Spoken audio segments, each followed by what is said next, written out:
उत्तर प्रदेश के बलिया जिले में है कामेश्वर धाम। इस धाम के बारे में मान्यता है कि यह शिव पुराण में वर्णित वही जगह है जहां भगवान शिव ने देवताओं के सेनापति कामदेव को जलाकर भस्म कर दिया था। यहाँ पर आज भी वह आधा जला हुआ हरा भरा आम का वृक्ष है, जिसके पीछे छिपकर कामदेव ने समाधि में लीन भोलेनाथ को समाधि से जगाने के लिए पुष्प बाण चलाया था। Hello friends, welcome to my YouTube channel story time with Riya और मैं हूँ आपकी रिया। भगवान शिव द्वारा कामदेव को भस्म करने की कथा शिव पुराण में इस प्रकार है।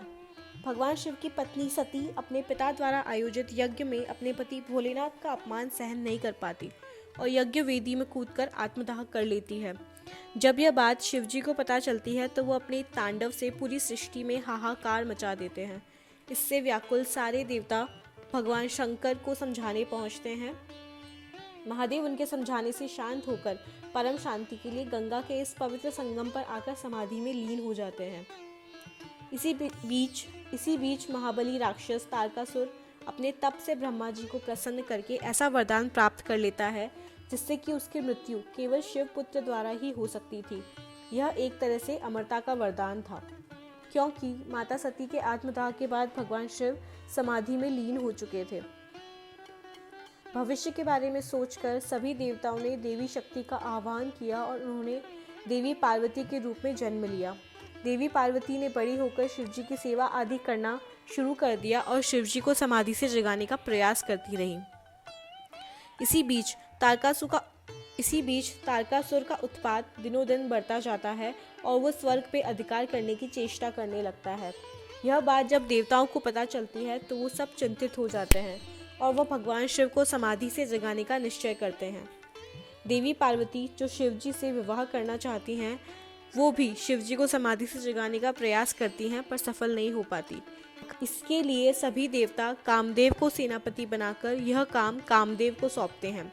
कामदेव महादेव के समाधि स्थल पहुंचकर अनेकों प्रयत्नों के बाद महादेव को जगाने का प्रयास करते हैं, जिसमें अप्सराओं के नृत्य इत्यादि शामिल होते हैं, पर सब प्रयास बेकार हो जाते हैं।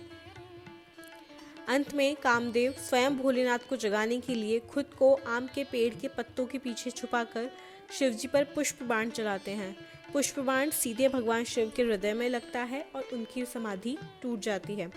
अपनी समाधि टूट जाने से भगवान शिव बहुत क्रोधित हो जाते हैं और आम के पेड़ के पत्तों के पीछे छिपे खड़े कामदेव को अपने त्रिनेत्र से जलाकर भस्म कर देते हैं।